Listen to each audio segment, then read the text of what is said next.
Wyoming Territory, summer of 1876. The wind carried dust down the single dirt road of Sweetwater Gulch, and by the time Loretta Green stepped off the wagon with a crying baby in each arm, the whole town had already decided who she was.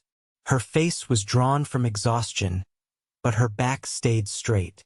She held her head high while her boys whimpered against her shoulders.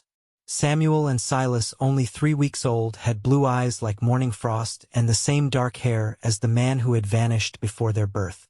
Loretta was 23, unmarried, and alone. That was all folks cared to see. She walked the length of the main street past the general store, the livery, and the saloon, hoping for kindness in someone's eyes. Instead, she was met with whispers, turned backs, and one woman who crossed herself like Loretta carried disease. There were no rooms available at the boarding house, not for a girl in her condition, as the owner put it. So Loretta spent that first night in the empty church at the edge of town, the boys wrapped in her coat, her own body trembling from the cold. She did not cry. She had done enough of that the night Caleb left without a word. By morning, her milk had dried up from stress, and the boys would not stop screaming. That was when Owen James rode into town. He came in from the South Trail, dust-covered and quiet, leading a chestnut stallion with a limp. He had a rifle slung across his back and a week's worth of stubble along his jaw. Owen was 30, a drifter by most accounts, known to take odd jobs across the territory, but never staying long. Folks said he had no home, no family, and no reason to stay anywhere for more than a season. He was tying his horse outside the smithy when he heard the baby's cries cutting through the wind like a dying thing. He turned, and something just stopped in him. He found her behind the church, kneeling in the dirt with one baby in each arm, trying to hush them with dry lips and shaking hands. Her dress was torn at the hem, her hair pinned back in a mess of copper strands, and her eyes looked like they had not slept in days. "You need help?" Owen asked, voice low. Loretta flinched and turned fast, her eyes wary. "We are fine. They sound hungry," he said, stepping closer. "I do not have anything for them." Owen looked at the boys. "There is a wet nurse out past Red Elk Ridge. Old Sioux woman. She helped my sister's baby once. I cannot pay her. I did not ask if you could." He whistled for his horse, then looked at her again. "You coming?" Loretta stared at him, stunned. Her mouth opened, then closed. A part of her wanted to refuse out of pride, but Samuel had gone limp in her arms. Silas's cries were hoarse now. She had no choice. Owen lifted her onto his horse himself, held one baby while she climbed, then handed him back. He walked beside them through the scrubland 5 miles of dry earth and sunburnt grass. Loretta watched him from above, wondering what kind of man helped a stranger like this without asking for anything in return. The wet nurse was real. Old woman, kind hands. She took both boys and fed them until their cries turned into soft hiccups and then sleep. Loretta sat on the floor and wept into her skirt. Owen waited outside. When she came out, hours later, her face was blotchy, but her shoulders were straighter. "Thank you," she said quietly. "You got somewhere to stay?" She hesitated. He sighed. "All right, my place is a ways out. You can have the bed. I will take the barn. I do not even know you. I am not going to touch you. I just do not like the idea of those boys sleeping on dirt." She studied him for a long moment, then nodded. Owen's cabin was small and clean, tucked beside a creek, far enough from town that the air felt easier. He set up a cot in the barn, gave her the bed, and did not ask questions. For 3 nights, he slept outside and brought her firewood in the mornings. The boys stopped crying. On the 4th day, Loretta cooked him eggs. She laid them on the table without a word. Owen sat across from her, watched her hands tremble as she buttered a slice of bread. "You do not have to keep looking over your shoulder," he said. I am not. You are. Like you are waiting for someone to come yank it all away. She stared down at her plate. They all think I am filth. They are wrong. She looked up. I have seen what filth looks like, Owen said. You are not that. Her breath caught. She blinked fast, then nodded once. Thank you. They fell into something steady after that. Loretta washed his shirts. Owen chopped her wood. She sang to the boys when they cried. He fixed the broken shutter on the cabin window. They did not talk much, but something passed between them in glances and quiet gestures. Trust, slow and careful as spring thaw. One morning, Owen found her out by the creek washing clothes. Silas was asleep in a basket beside her, and Samuel kicked his legs in the grass. You have not asked me what happened, she said, wringing out a cloth. I figured you would tell me if you wanted to. I was engaged. Owen looked at her. He left when I told him I was with child. Said he could not marry someone like me. I thought I could go to Sweetwater, start fresh. But they do not forget. He stepped closer. You do not owe anyone forgiveness for what he did. She gave him a small smile. You are a good man, Owen James. He looked at her for a long time. I am trying to be. That night, after she set the boys down and the cabin was quiet, she found him outside splitting wood. The moon lit the edge of his jaw. Why are you helping us? She asked. He leaned on the axe. Because someone should. That is not it. He looked at her. Because I want to. Loretta stepped closer, then stopped. I do not want to be a burden. You are not. I do not want pity. This is not pity. She stared at him, and something in her chest broke open. I never thought I would feel safe again, she whispered. You are safe here, he said. So are they. When she leaned in, he did not move. Her hand found his chest, steady and warm. And when he kissed her slow, gentle, the world went very quiet. They went inside together. Not out of need, but out of something softer. Something steady. And in the morning, the boys woke to the sound of coffee brewing, eggs frying, and their mother humming a little tune while Owen James held Silas in one arm and flipped bacon with the other. Loretta stood in the doorway watching them, her heart full in her chest. She was not alone anymore. The summer folded into itself, day by day, as the dry heat gave way to cooler dusk winds and the sound of cottonwoods rustling near the creek. Loretta had begun stitching torn linens from a basket Owen found tucked behind the barn, and with slow fingers she mended shirts, pillowcases, and a quilt that had belonged to his mother. Owen never mentioned the quilt, only gave a small nod when she laid it across the bed. He had taken to carving small animals in the evenings, whittling smooth shapes from pine, always careful to keep the shavings bundled so the boys wouldn't chew them. Samuel had started to gurgle when Owen came near, and Silas liked to twist his fists into Owen's shirt if given the chance. You carve a lot, Loretta said one evening, threading the last seam on a pillowcase. Owen turned the fox he was shaping in his palm. My pa did the same.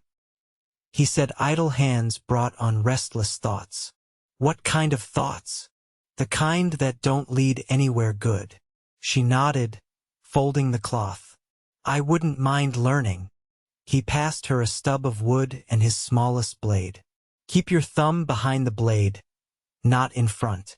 It jumps easy. She took it carefully and tried the first stroke. It caught and she gasped as the blade nicked her palm. Blood welled up sharp and fast. Let me see, he said, already at her side. It's nothing. He took her hand anyway, turning it gently in his. He pulled a clean kerchief from his pocket and wrapped it tight. You always carry these? Bad habit I picked up from a cattle drive. Dust wasn't kind. She looked down at the cloth. You've been everywhere, haven't you? Most places west of the Mississippi. Some east too. Nothing held. Why'd you stay here? He paused, then tightened the knot on the kerchief. Something about this place felt still, like it wouldn't leave me behind. She watched him, her hand still in his. I used to think I'd end up in a city, St. Louis maybe, wearing blue silk and dancing with men who didn't smell like horses. You could still have that. She smiled faintly. I don't want it anymore. Owen didn't let go of her hand right away. The silence between them thickened. Not heavy, not awkward, just full. That night, she laid the boys down and stood at the window, watching the trees bend in the wind. When Owen walked past the cabin toward the barn, she opened the door. I don't want you sleeping out there. He stopped in the yard.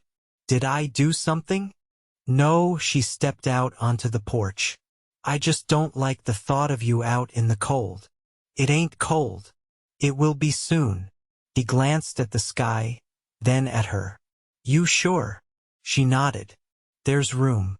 And the boys sleep heavy with the creek running. He didn't say anything, just came inside and closed the door behind him. That week, Loretta found work mending clothes for the ranchers on the far side of the ridge.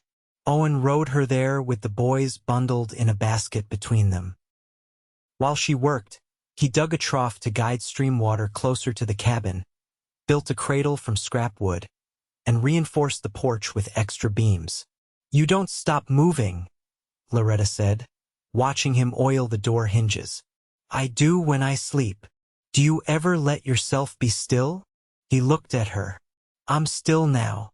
She didn't respond, only stepped closer and rested her palm against his shoulder. He leaned into it, just enough. On a Sunday morning, Loretta stood at the creek's edge, washing Owen's shirts.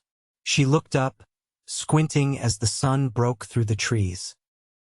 I want to give them your name. Owen paused from where he was checking the trap lines. You sure? I don't want them growing up marked by what he did. I want them to belong somewhere. He nodded slowly. Then they'll have it. She felt something loosen deep in her chest. I don't expect anything else. You're getting something else, though. She turned. He was walking toward her, hands at his sides. I'm not just giving them my name, Loretta. I'm giving it to you. Her breath caught. I want to marry you, he said. Not because I have to. Because I want to wake up beside you when it's snowing and when it's not. Because I want to be the one holding them when they cry. Because you're mine if you want to be. I'm not clean, she said softly. Not in the eyes of the world. He stepped close and cupped her face. You're the only thing that's ever felt clean to me. Tears came then, not from sadness but from the weight of being seen. She nodded just once. I want that too. They married 2 days later under the cottonwoods, with the boys gurgling in their cradle and the wind soft across the grass. No preacher, no crowd. Just a promise spoken quiet and sure, and sealed with his name given in full. The first frost came in early October, light as breath on the grass, but enough to wake the elk in the high timber and send them moving lower. Owen rose before sunup to track them, hoping to fill the smokehouse before snow hardened the ground. Loretta packed him dried apples and a strip of salt pork, and kissed his cheek with the quiet assurance of someone who'd learned to live without asking when a man would return.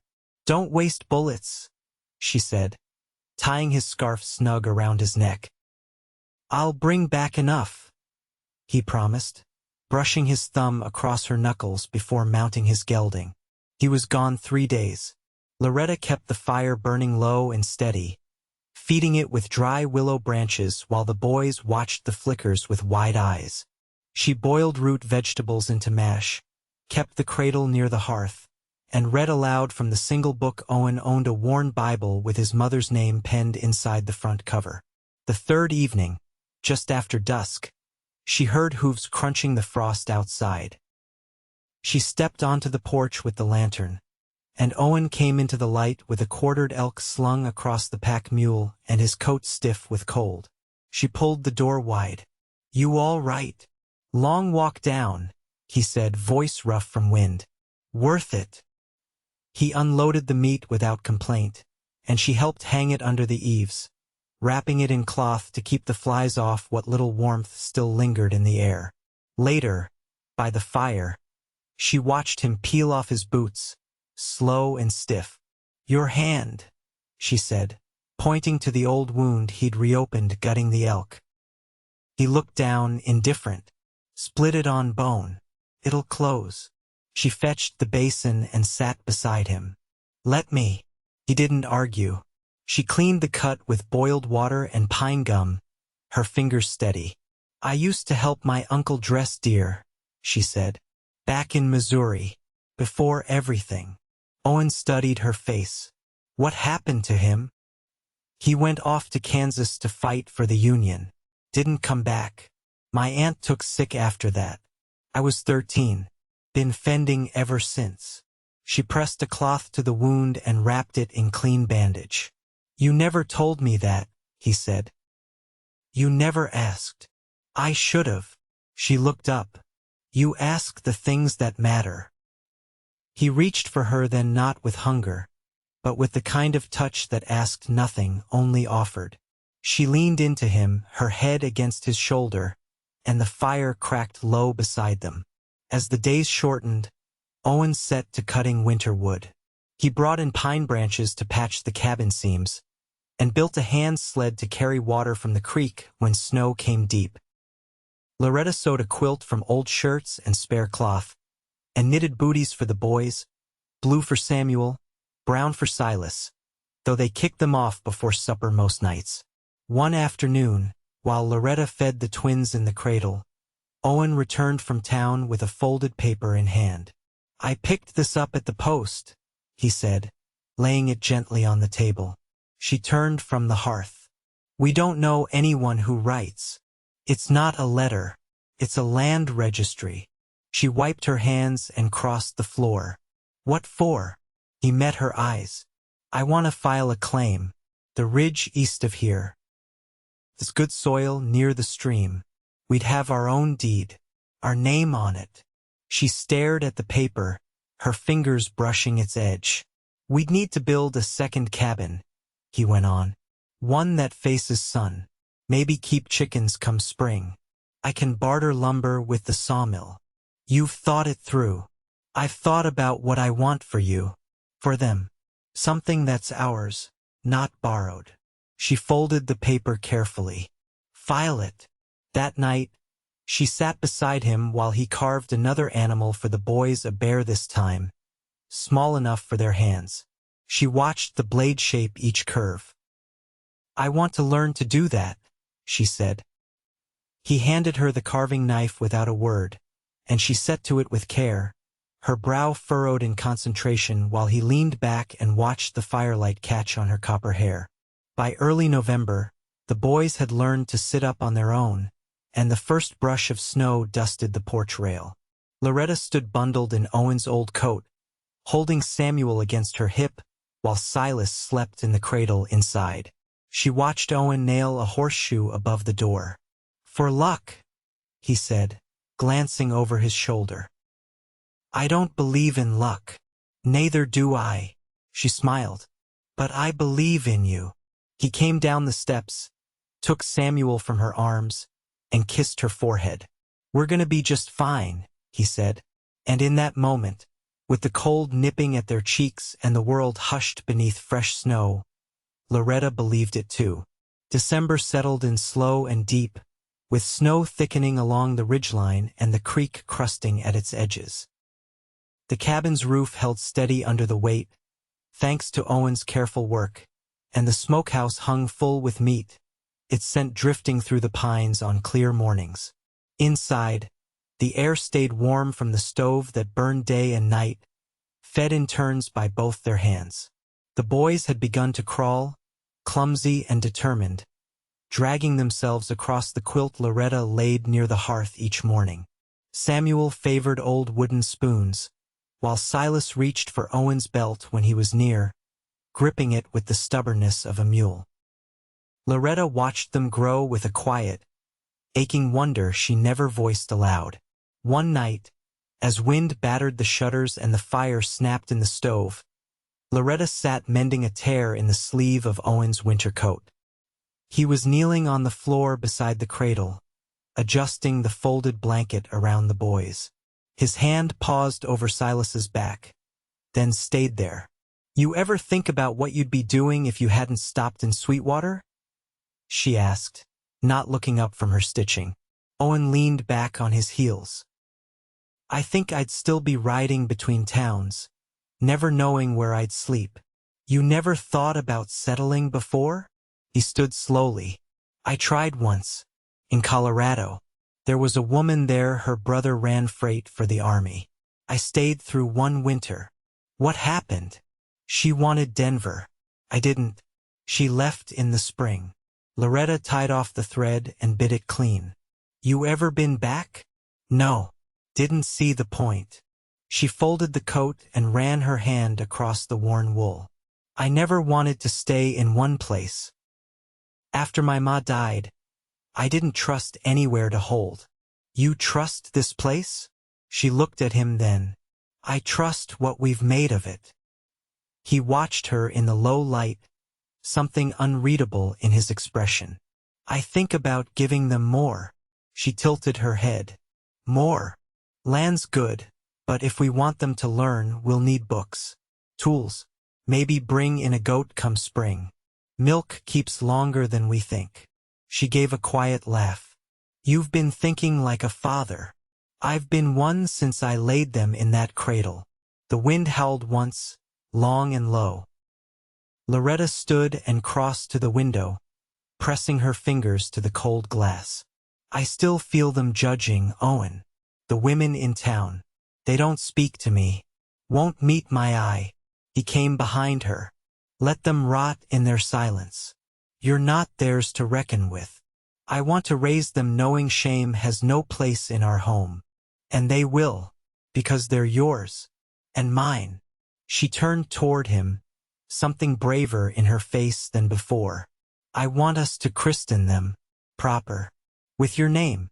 I want it said aloud." He brushed her hair back from her brow. "We'll ride into Deadwood after the thaw. There's a circuit preacher who comes through. He baptized my cousin's boy last year. I want to do it in the river." He hesitated, then nodded. "We'll make it happen." She stepped into him then, not from need but from certainty, resting her forehead against his chest. He wrapped his arms around her, steady as old stone.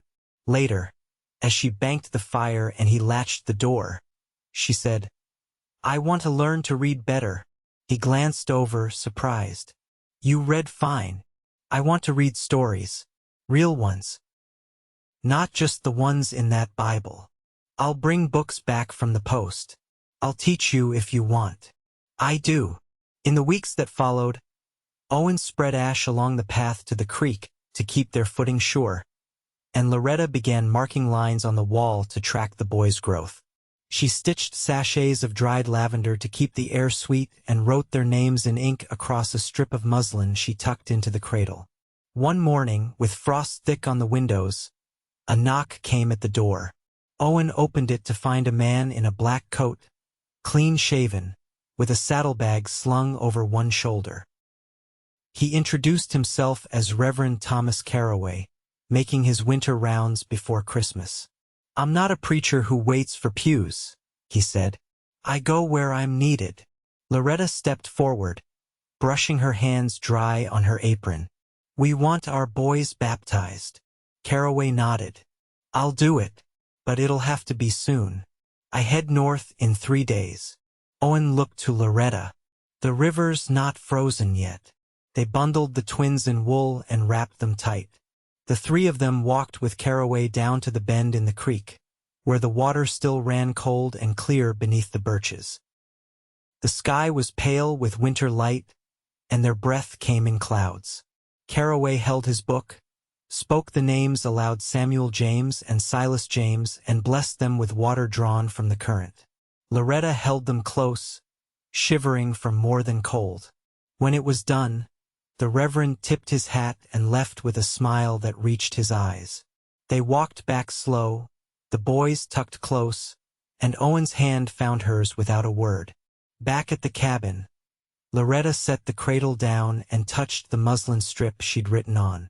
She added the date beside their names, then folded it smooth. "That's what I wanted," she said. Owen came beside her, quiet and firm. "You'll have more. Whatever you want, Loretta." She turned to him.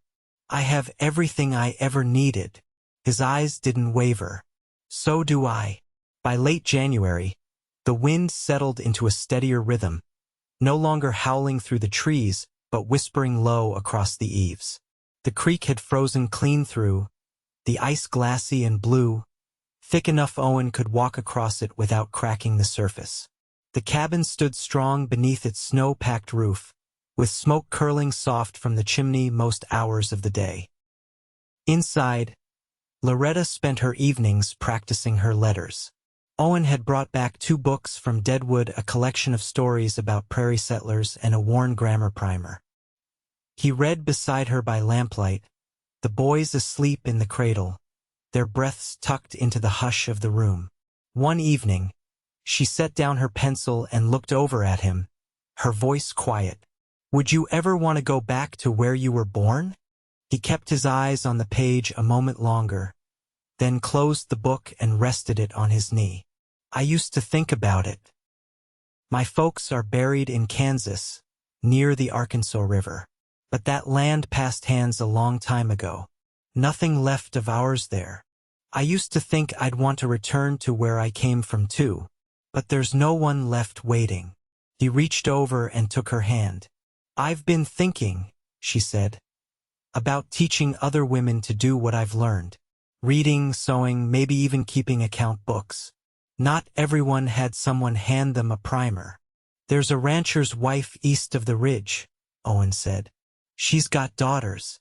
I helped her husband mend a fence last fall. They'd make the ride if you offered.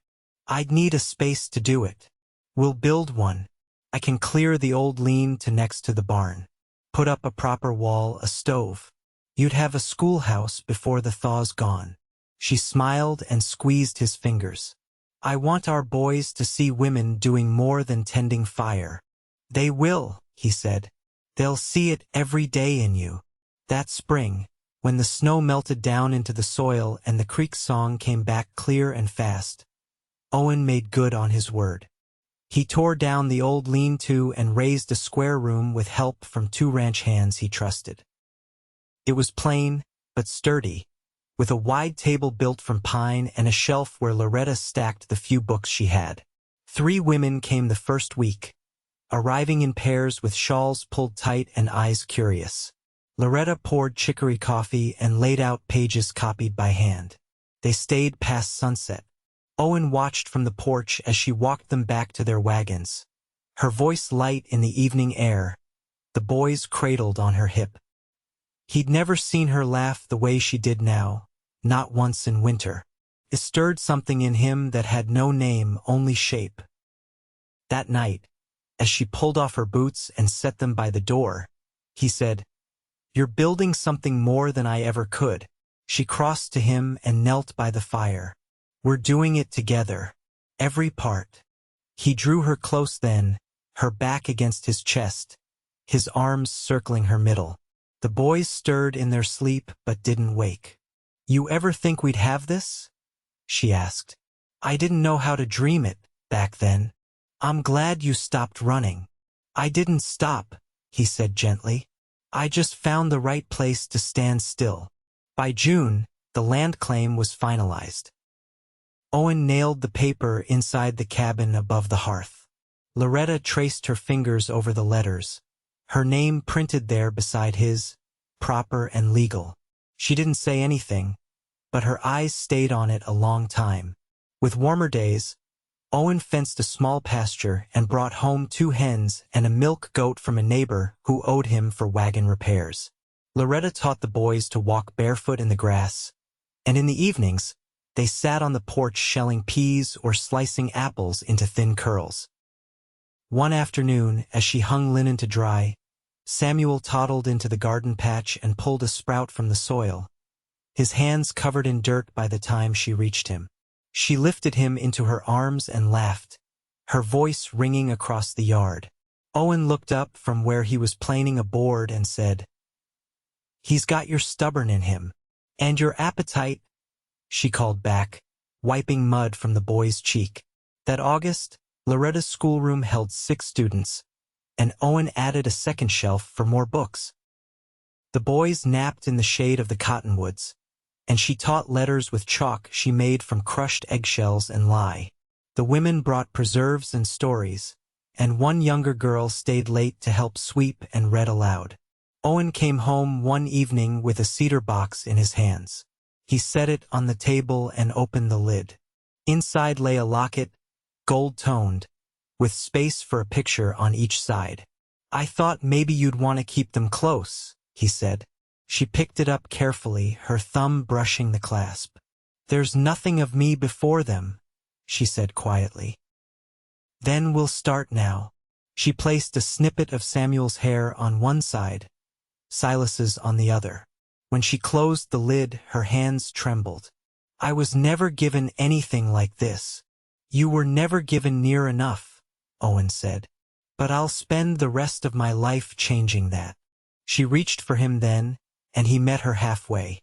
They stood there, breath against breath, the locket warm between them. That autumn, the boys turned 1. Loretta baked a peach cobbler with fruit from a tree she hadn't known would bear. They ate it on the porch, the sun low in gold, with the boys giggling over wooden spoons and Owen's hand resting easy on her knee. They didn't speak of the road ahead. There was no need. It would come like seasons did, and they would meet it together. Years later, when the boys were long grown and the schoolhouse had become a place where even ranch hands came to learn their letters, Loretta still wore the locket close. Owen's hands bore more lines, and his hair turned silver at the temples. But his eyes never stopped looking at her like she was the first good thing he'd ever seen. They lived long in that valley, not without hardship, but with peace that came from work done side by side and love that never had to be spoken to be known. And when the days were quiet, when the creek ran soft and the wind drifted through the grass, Loretta would take his hand in hers and say, "This is what I dreamed of," without even knowing it. And Owen, always true, would answer, "We made it real."